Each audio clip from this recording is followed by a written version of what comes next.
RC, what's going on, people? And go Hawks, right?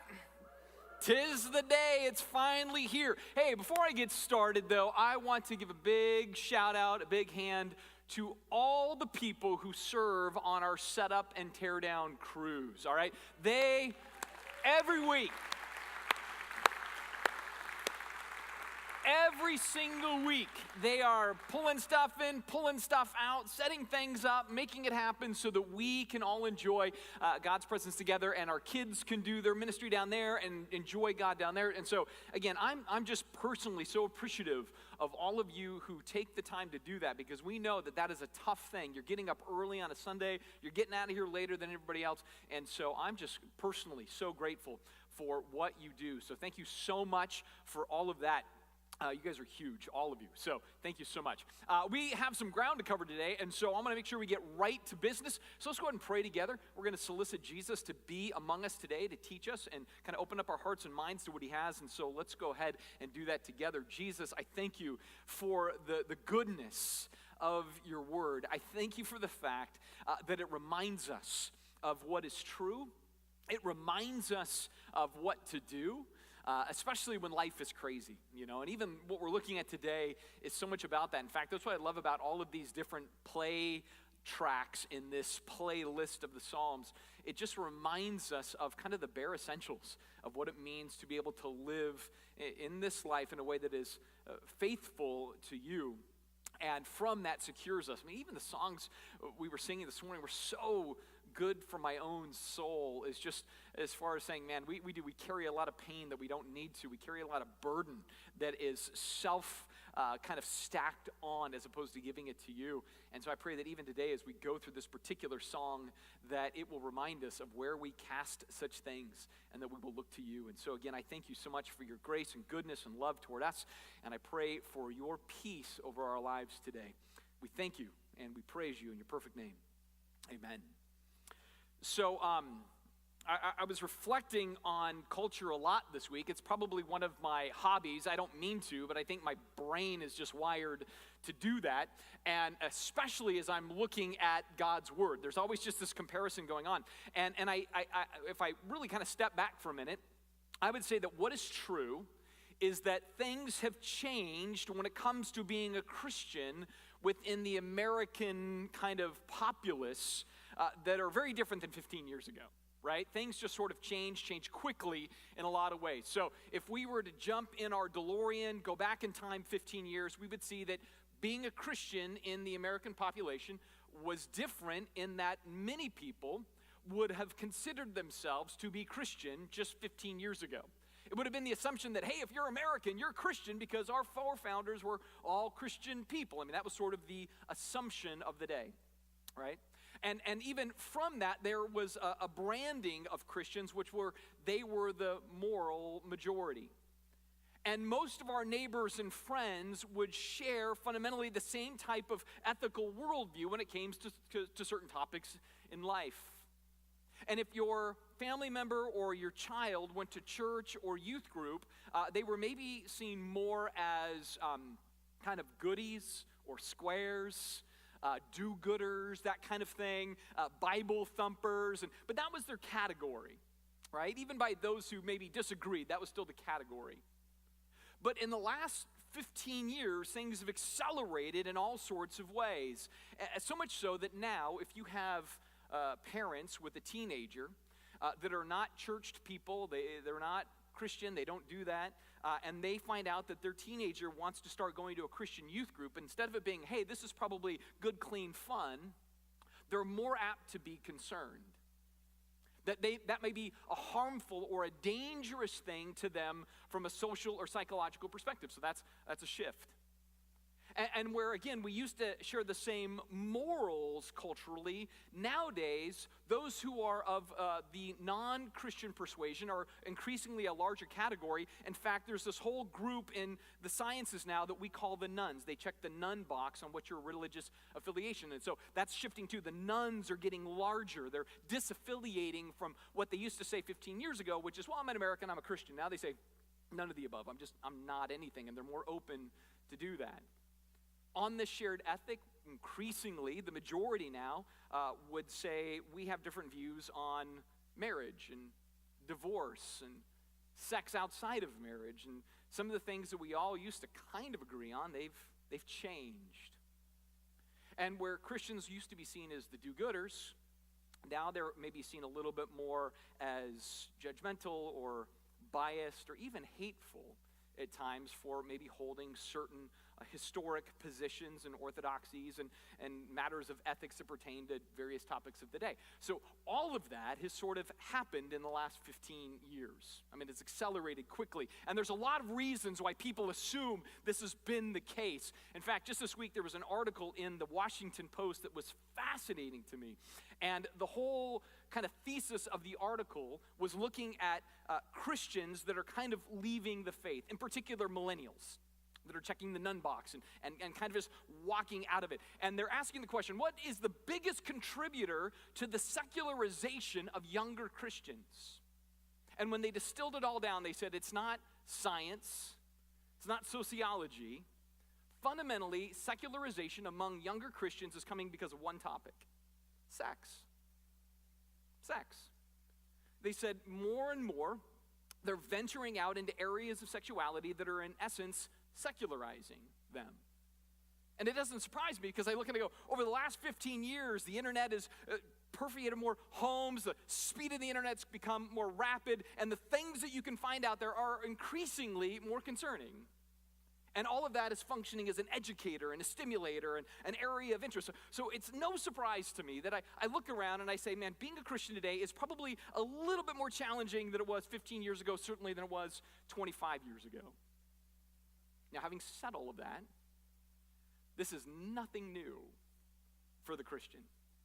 Nothing new. There have been many seasons in the history of Christianity and many seasons in the history of Israel, right? But the kind of the proto-church of Israel. There's always been seasons and times where the culture around us was different than us. Nothing new. And right now, it is not nearly as bad as some times that it's been before. And so the question that we're wrestling with today is, what do we do? What do we do in light of that? What are responses that are healthy and good and building, and what are responses that are harmful and destructive and are not going to bring out God's best in our lives? Because again, there can be a lot of responses to the reality of our day. So we want to understand what are the best responses to navigate this. And so today, because of that, we are looking at this next track in the playlist of David, Dave's playlist, which is Psalm 37. So if you have a Bible, you can go to Psalm 37. If you have our Bible app, we have our notes inside the app. You can follow along with those notes. Verses are all there. You can fill in the blanks. It's a great tool to use, or you can use your own Bible app if you want. But again, Psalm 37 is the place that we are going. And we're not going to go through the whole thing today. We're just going to hit some select things because Psalm 37 keeps repeating itself in different ways. I think in part because, again, like I keep saying, these different lyrics are emotional, right? It's pouring out one's heart in the context of the problems or hardships or joys of life. And so, again, sometimes you're saying the same thing over and over just to kind of embed it into your life. And so that's what it is. And so these are lyrics by David. And it's a season in his life where he's looking around at life and saying, you know, those who don't believe the faith that I believe, those who are a bit more carefree in the things of life, even some of which may be doing things that are truly improper and not glorifying to God, he's looking at those people and saying, you know what, they seem to be getting away with it. They seem to have lives that are easier than my life. They seem to not honor God, and yet in honoring God, they're getting ahead. They seem to have more fun. They seem to be more approved of. They seem to have greater ease. Everybody around them seems much more affirming of this. And so he's looking at this and saying, man, this is a challenge when the world has shifted and you try to honor God and everything around you doesn't want to honor God, and yet that seems to be the better way forward from a practical point of view. What do you do when that happens? Maybe that's some of you. right? Where you turn on the radio or turn on the television or you go online or whatever you're doing. You're reading a magazine, a book, a newspaper, if anybody still reads those, right? And you see things and you go, wait, how is it that there's so many things in our world that are celebrated that are grievous to God, and it seems like those who want to honor God are more shoved to the background? What do you do in that? Well, here's the way this opens up that is so pertinent to us because it deals with the two different ways we may tend to react in those seasons. And I think this is going to be valuable for us today to walk through, right? Two different reactions. And so in your notes, it starts off with this first thing. When that happens, when the world is like that, neither worry about nor want the world. When the world seems to go one direction, contrary to God, and you're kind of caught in the middle of all of that, neither worry about nor want the world. Verse 1, fret not. Fret not yourself because of the evildoers. Be not envious of wrongdoers. Now, when life is like this, when you feel like life is kind of unfair in connection to what you believe, there's a whole cornucopia of responses we can have. But when you look at this, it really boils down to two. And I think that's pretty accurate. That there's usually just these two polar opposites that can happen in our lives. And I want to say this up front. Both of these things are equally dangerous, just for different reasons. But both are dangerous. So what you can do, one response, is when the world shifts and you go, this isn't fair, you get angry. That's what it means to fret, to get angry. The other is that you go, I want to affirm what's happening. I'm going to join up with. So anger or affirmation are both equally broken, just for different reasons. And so we have to be aware of both. And both are like I said, they're tempting to do, to be angry at those around you who seem to be getting away with stuff, or to then say, I affirm those who are getting away with it, so my life is easier. Both are super easy to do. I remember this back in elementary school. It goes way back to then. See, I remember in elementary school that at recess, there was always the cliques. Before high school, we were doing this in elementary school, like 4th grade, man. There was cliques. And I remember the girls' clique out on the playground, the center of that clique was Rachel, right? Rachel was like the hub of the clique, and all the other girls wanted to be like Rachel. All the other girls wanted to be around Rachel. Rachel was the coolest. Now, Rachel wasn't nice. Rachel, if you're watching, you weren't nice. But Rachel was cool. And if you wanted to fit in, you just had to affirm Rachel. Even though Rachel would sometimes, kind of kick you out of the group for a week just to kind of let you know she was the one in charge, right? You would come into the group and Rachel would be like, no, leave, right? And it'd be like, all right, But then a week later, she'd be like, all right, show you mercy, come back in, right? So that's what she did. And so you just had to affirm if you wanted to be in the group. And so people just learned to affirm Rachel where she was at, no matter what. But you could be in the group. But then what happened one day? Lynn moved to town. Right? And poor Lynn, she's not trying to do anything, but it just happens to be that Lynn was cuter, Lynn was nicer, and suddenly that whole cluster around Rachel went, Lynn seems awesome. And then that group that was around Rachel had to make decisions, right? And some were like, wait, we like Lynn better. Now we're going to be angry at Rachel for being so mean to all of us. And others were like, no, we got to affirm Rachel because, again, Lynn, she just got here. We don't know about her. She's not cool at all. We want, and there was this thing. So everybody had to decide between anger or affirmation, Lynn or Rachel, right? Nobody ever thought about some other option. It's all the same. Oddly enough, everybody went over to Lynn, everybody ditched Rachel, and suddenly she became nice, right? And eventually Lynn was like, Rachel seems cool, let's add her. And then there was a power struggle after that. It was great. So, but see, that's the tension. Anger or affirmation. And that's what we have to work through too, because like I said, both are problematic for different reasons. And so if you look at to fret, which literally in Hebrew means to burn, right? To be frustrated by or to heat it up, you have to look and say, what are the things that kind of burn me up inside? And by the way, when we say this anger thing, I don't want you to think that it's just like DEFCON 1 anger. Anger's got a spectrum, right? You can have subtle anger, or you can have like flipping out, extra hot salsa, burn your face off anger, right? So there's this whole spectrum of anger, but the response of that is what we want to be aware of, that's a dangerous place to be. So for example, us as Christians, I'm only speaking to us as Christians. If we as Christians look at our neighbors who are atheists and they make us angry, that's not a healthy place to be. If we look at our Muslim neighbors and they make us angry, that is not the place to be. If we look at Black Lives Matter and it makes us angry, that's not the place to be. If you look at the white supremacists and it just makes you angry, that is not the place to be. You can go through the list. If you look at really conservative people politically and they make you angry, that is not the place to be. If you look at hyper liberals and they make you angry, that's not the place to be.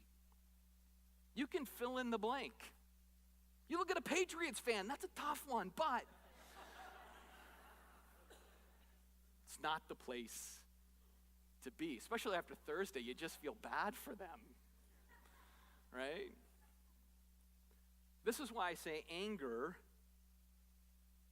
is unhealthy, right? It's unhealthy. And I know sometimes as Christians we say, but there's righteous anger. And I say, yes, but I've almost never seen it displayed by us who are Christians. Almost never. I think it's just our anger and then we throw righteous on it to feel better, right? Like, now I'm being godly for being angry, and I'm ranting and yelling at the television. Righteous, right? No, it's just angry. It's just angry. And now here it says evildoers. And I listed a whole list of things. I could have kept listing more. People with power, people with money, any number of things that we can be angry at. And a lot of those things that I listed don't necessarily have a bunch of evildoers running them. That's not my point. But my point is sometimes the opposition does cast everybody as evildoers if it's the opposition. You just turn on, again, the news, and one channel is going to put the other group in this vilified category, kind of making it sound like everybody on the other side is evil of whatever I believe. And yet, even if they are evil, David says, don't be angry, don't fret. Just chill, right? It's easy to become angry, but it's not helpful to do so, right? It's not Christ's agenda to do so. I'm pretty sure when Jesus said, love your enemies, he actually meant love your enemies, right? To not justify the frustration. Now, that does not mean that we're not there to bring a counter voice in love, in kindness, in grace to certain things. But we're dealing with the inside, the internals of it. That our thing towards somebody that we may have a disagreement with is saying, I want to stay tender in my heart to that person. I want to love on that person, even in the disagreement. As soon as it comes down to, they're an idiot. They're stupid. They don't know what they're, and when salsa goes up, that's when we go, oh, now I've crossed over into a sin. And that's not going to solve anything. And so we want to run from the fret. Because I get it, it's going to be easy to say, well, why do they get away with it? How come nobody sees their hypocrisy in this? They're not consistent. You ever say that to yourself? These people are never consistent, right? We all say that. And here's what's funny. No one's consistent. Everybody's a hypocrite. We can just come out and say that. I don't care where you at. I love the Bible. I love Jesus, and I'm a hypocrite. I don't always fulfill it. Al Gore, he's an environmentalist who hops on airplanes all the time. Burns tons of jet fuel to tell you about how we shouldn't burn jet fuel, right? Has the best of intentions, but is hypocritical, right? Everybody's a hypocrite. Everybody is. And that's why all the more it's like, man, I shouldn't be angry about hypocrisy as much as I go, man, it's a part of the human condition. We're all broken. We need somebody to step in and fix our broken condition. Thank you, Jesus, right? And so we shouldn't get trapped into all of those things. It just breeds our anger, right? So don't let it chap your hide, whatever that means. Don't get chapped in the hide, right? Don't be angry. But equally it says, don't be envious. And that is the other place. And sadly, as a pastor, I see A, I've been tempted to that in my history. And B, I see fellow Christians who are increasingly tempted to saying, if you can't beat them, join them. Let's just move the borders of our beliefs. Let's just affirm, let's accommodate, let's say, yeah, that's what it used to say, but I'm gonna move that out so now it kind of fits the new current model, right? And so that can happen just as easily, where we start to look and say, I know the Bible says that, but if the Bible writers kept writing and they were writing today, they wouldn't say that. And we just assume they would say it different. And some in the Christian community, that's kind of what they've done with that. Or we look and say, God can't be that strict. He's a God of grace. He's a God of mercy. He's a God of kindness and love. So therefore, all this stuff about what he calls people to, it doesn't count. And we start to soften it up that way. Or we start to buy the narrative that most Christians are kind of judgmental jerks. That's right. Most Christians are judgmental jerks. Listen, I know a lot of Christians. Most are not judgmental jerks. There are a couple. You probably know who you are, right? But the huge majority of Christians that I know are trying to figure out how to thread the needle of grace and truth and compassion in their culture, and they're loving people where they're at. I'm increasingly finding that evangelical Christians are actually some of the nicest people in culture because they feel so watched as being judgmental and unaccepting. Again, every once in a while, some news station will roll out our crazy drunk uncle for Jesus that says dumb stuff, right? Right? That's true. But I don't think that's the majority. So we don't want to buy that narrative and say, you know what, that's right. I'm going to distance myself from that minority stereotype, even though it doesn't reflect the majority of what is real among Christians. Right? And so we don't want to just accommodate and say, yep, I'll change the borders, I'll change the rules, I'll say the Bible doesn't count anymore, or certain parts of the Bible don't count anymore, and start to envelop other ideas. Or to start looking at our lives and saying, man, if I take my faith really seriously, that's going to demand a lot of me, and I'd rather have my freedom and flexibility. This is another way it happens. Our accommodation isn't necessarily ideological as much as it's practical. I'd rather keep my money so I don't give. I'd rather have my Sundays so I don't come, right? I'd rather not feel confronted so I don't listen. Right? And that's another way that we can accommodate. And so in both of these camps, when the world is kind of going sideways, David says, don't get angry. And don't become accommodating. You don't want to go to those places because both of those are short-sighted to the big picture. In fact, in verse 2, he says it this way. Those who are evildoers, those who are wrong, and those who go down these roads of being angry or affirming of that, they will soon fade like the grass, and they will wither like the green herb. You say that in Washington State, like herb. He said herb. Like I said, it's easy to be tempted to anger. It's easy to be tempted to affirmation, and both of those are tempting us to sin, and we want to fight that because, again, if we go down that road, it ends like what your lawn looks like now, right? Seattle lawns this September, withered, dead, unless you're cool enough to have a sprinkler, right? And so the heart here is clear. It means you just want to fast forward to the end, what this looks like. If you choose to be angry at everything in our culture that you say is contrary to Christ, and anger is your gearing, the end of that is you're going to have a very unhappy life. Very unhappy life. You're just going to be angry all the time. And equally, if you go down the road that says, no, I'm just going to be affirming of everything, I guarantee you, in the end, you're going to have an unfulfilled life. It's not going to lead you into the riches of the depths of the joy of Christ. It's just not going to take you there. It's going to be a constant strain to try to get filled up by something else. And so both of those are miserable places to be. Because ultimately, it's an oscillating of different kinds of sins that rob us of peace and purpose and a sense of joy. So David says, avoid frustration, avoid fascination with the world. And he says, instead, I want you to convert to focus and I want you to convert to faith. In other words, to invest into living well in the world. In your notes, it means invest to live well in the world. It means don't avoid the world, don't look away from the world. Rather, look up to Christ.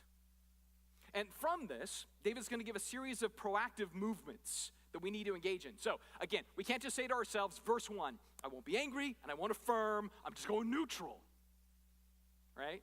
He says, no, neutral isn't enough. Neutral means you'll drift into some gear that takes you one or two ways. So you have to replace the propensity for those things with something proactive. And so it's in that spirit that he begins to list a series of things. The first is this. He says, trust in the Lord. That's where he opens up. Trust in the Lord. In other words, believe God is actually in control. Especially when it's rough. Believe he's in control. So let me tell you what stinks to be a pastor. Here's what stinks. You sit down to go through a psalm, you're reading Psalm 37, you're mapping out your message, everything else, you come to this little section, trust in the Lord. And you go, great, here's my little pithy statement that's bumper sticker worthy that everybody can go, yes, that's so good, that's awesome, that'd be great. And then your world comes apart by Thursday. And now your pithy little thing that's meant to inspire better become real or you're full of it. Well, that's my life, right? And so this becomes part announcement too. This is great. It grounds real life with the passage.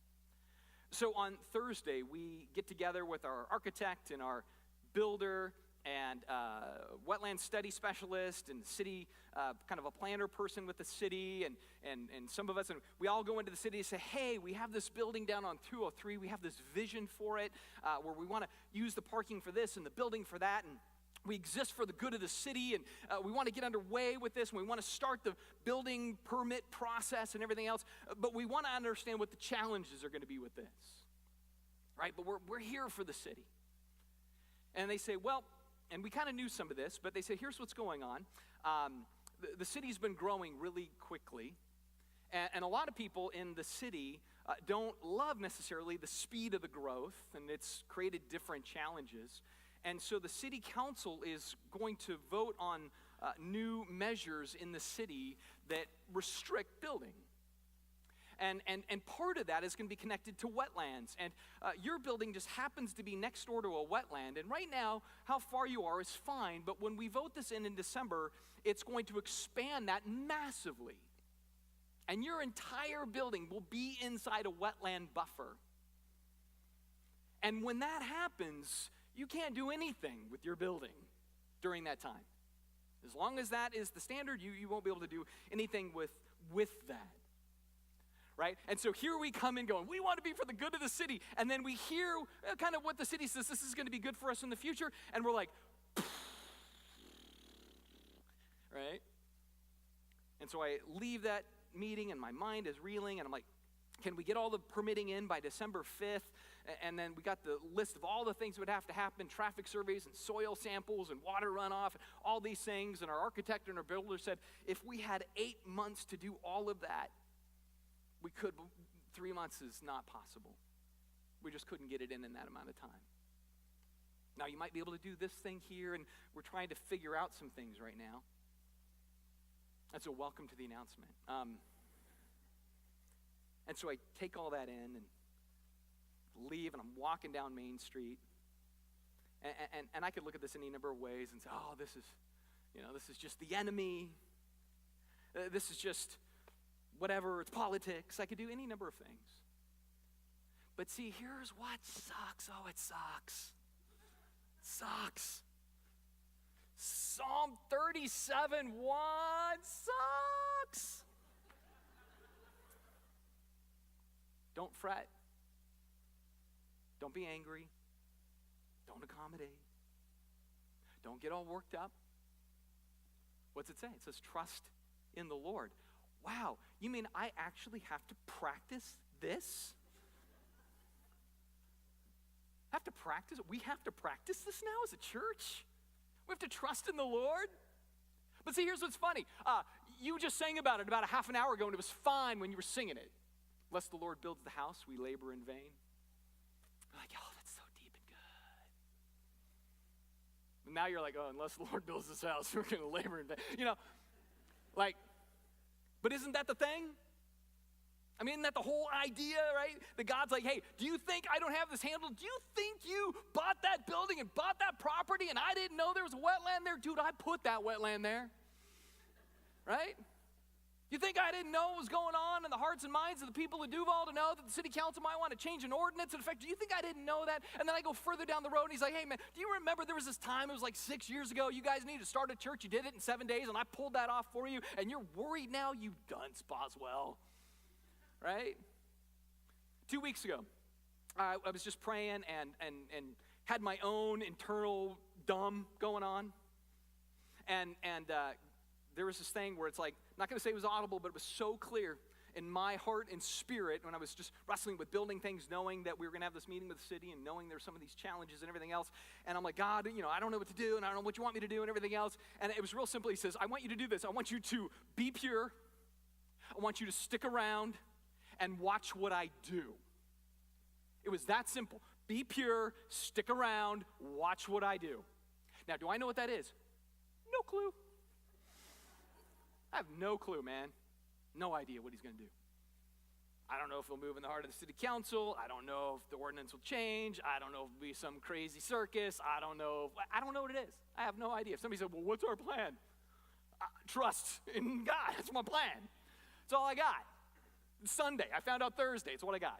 The elders haven't even had a chance to meet about it yet. All right, that's tomorrow night. But that's what I know we can do. We can trust God. And then more than that, it says trust God and do what? It says, and do good. Do good means I don't get angry. I don't try to figure out how can I manipulate things and go, well, we have a large voting base at Redemption Church. Maybe the city council needs to know we have a large voting base. Right? Like that's stupid.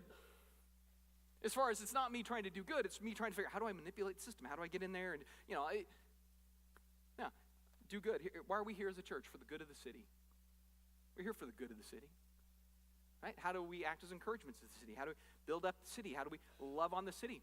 And if this is where the city happens to be going at this time, great. God, how do you have us do this? How do we focus on the welfare of where you've placed us? We're just going to keep doing good. We're not going to try to manipulate. We're not going to pout.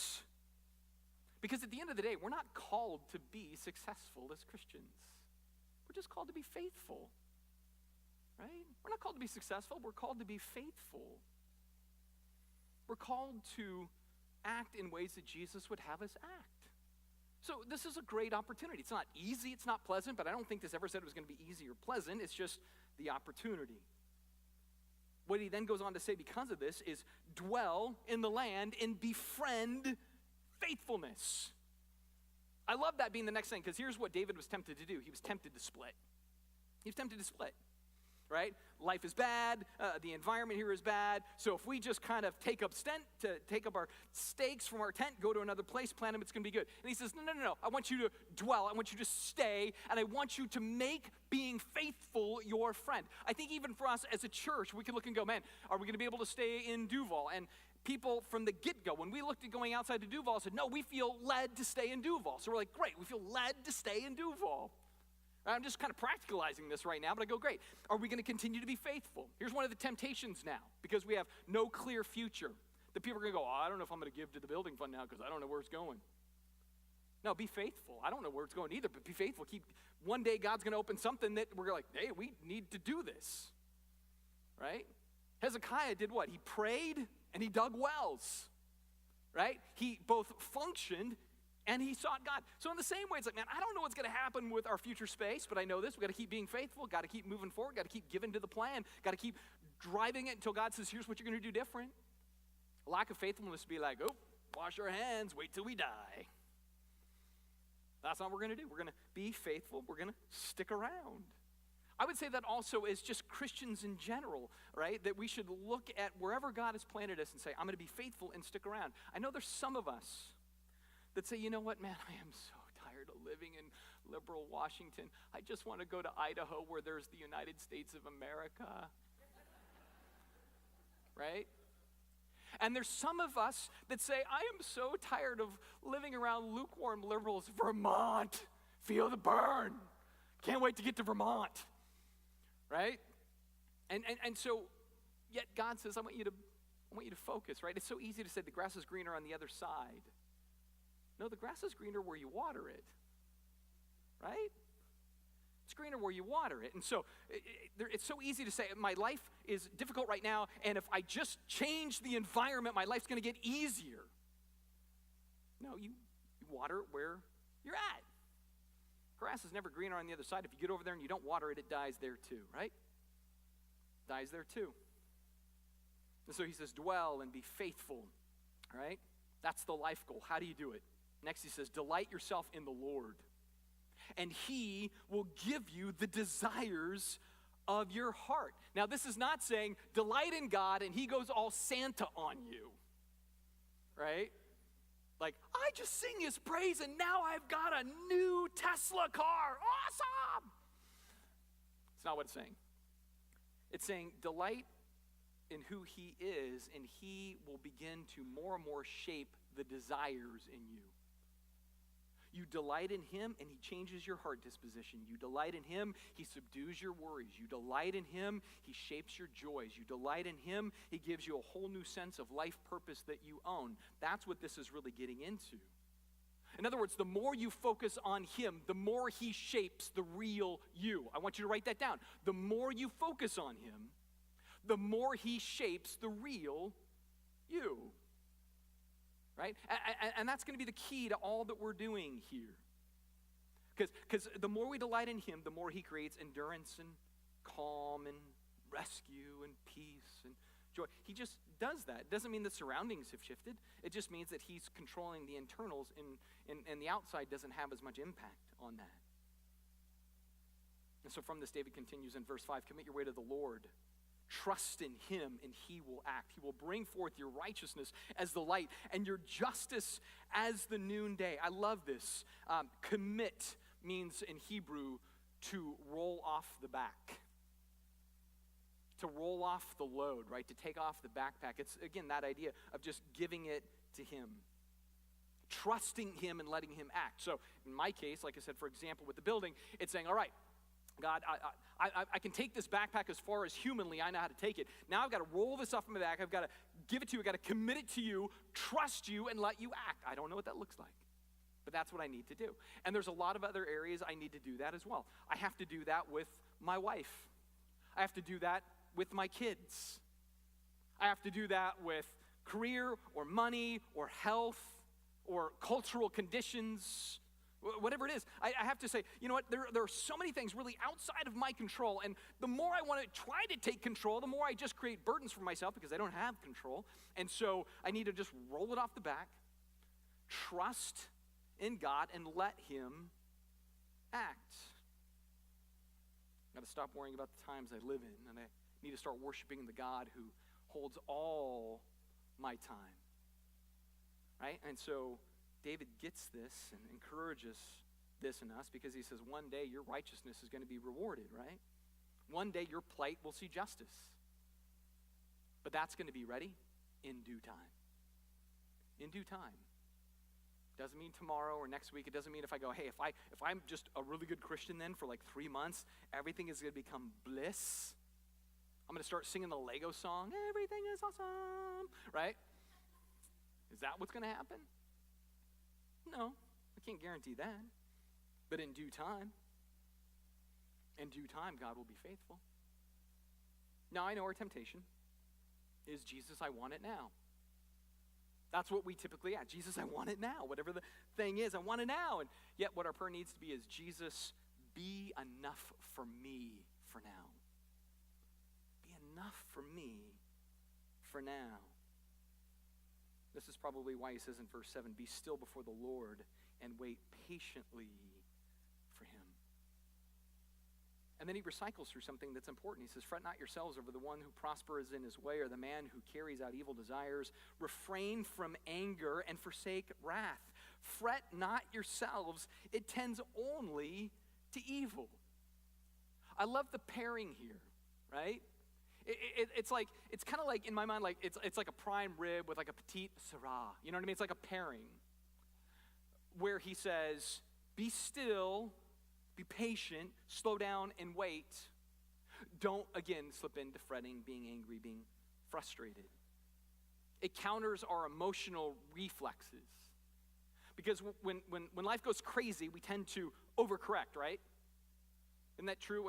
That's our natural tendency is overcorrection. So you're driving down the road, kids are in the back, they're watching Dora the Explorer, right? And it's loud, Dora the Explorer, yay, back, right? All that stuff's happening, right?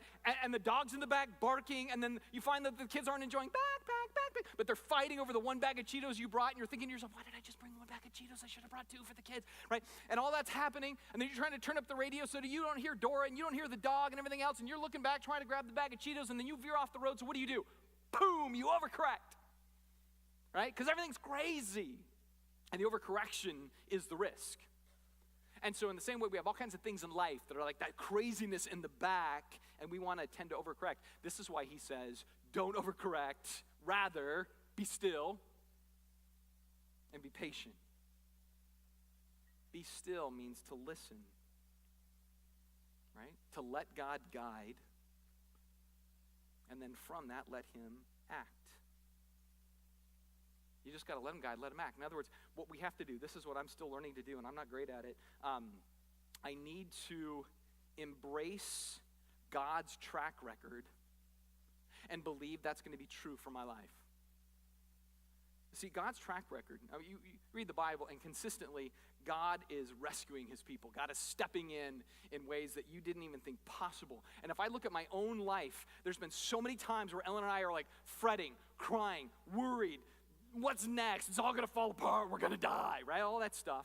We're overcorrecting all over the road, right? Because it's crazy in the back, right? And yet every single time, it was just expounding on all of this worry. And God's like, dude, don't you know I have this handled? Like, I've always been in control. Like, I'm actually care about your life. It's going to be fine. It's like we have to learn that God always does come through for his people. In fact, let me create a parallel for you, and it's so pertinent for today.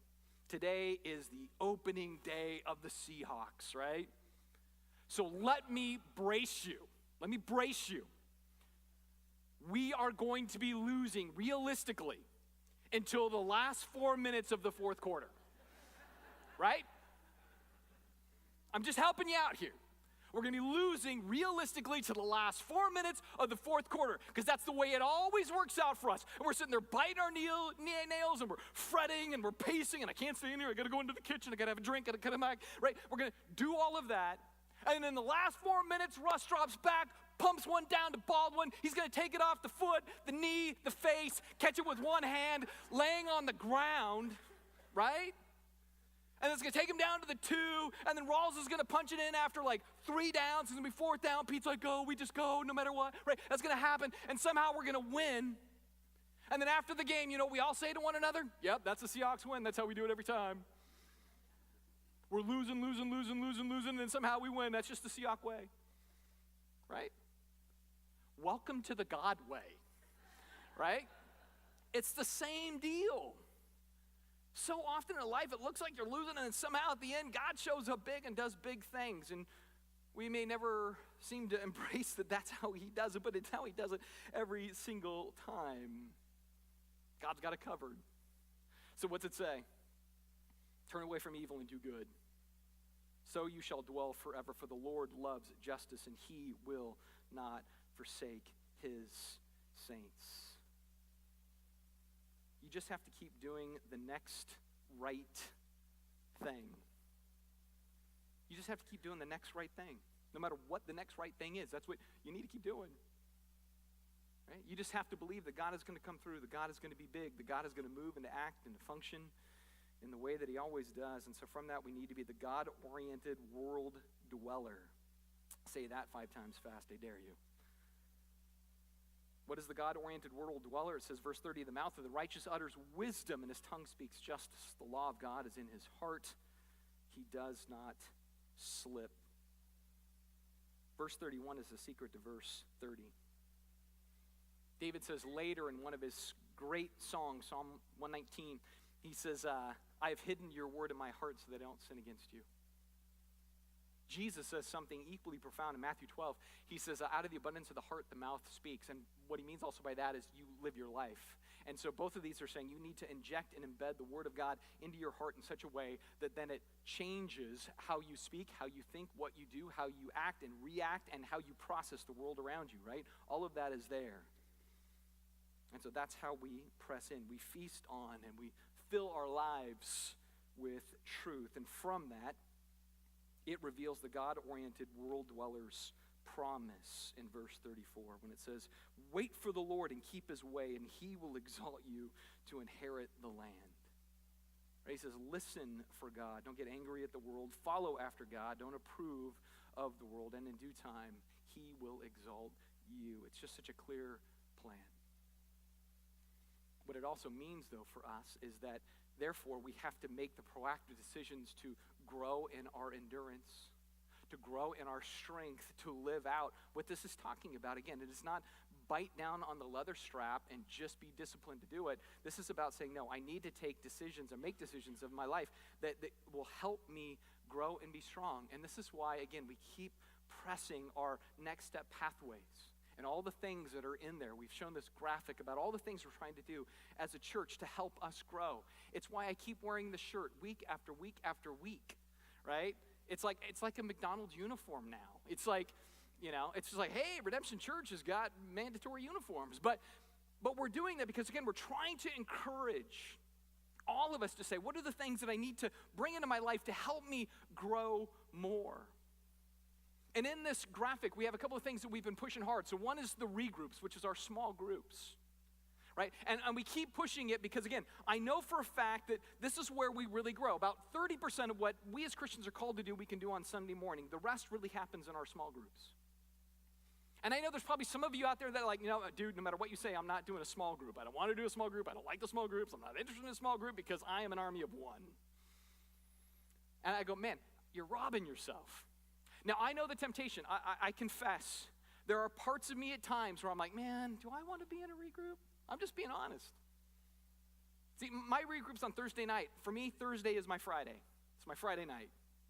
So on Friday night, you like to relax, you like to wind down, you like to go out and do things. And so I could be like, man, I'd rather just have mat time.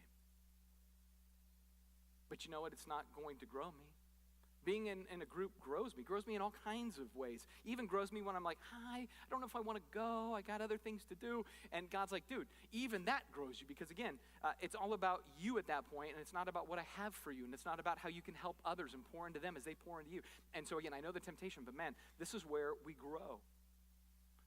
We also have this whole idea of a foundations class, which is just to ground people in the basics of the Christian faith, which nowadays is so critical. And that's a way we can grow. And so if you want information on either one of those and our next steps, man, you can just click those boxes. Maybe for some of you, though, that's not where you're at. You need to start following Jesus for the first time in your life.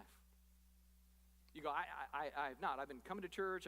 I've been hearing these sayings. I've been curious about deals. But you go, I haven't just said, Jesus, take my life, man.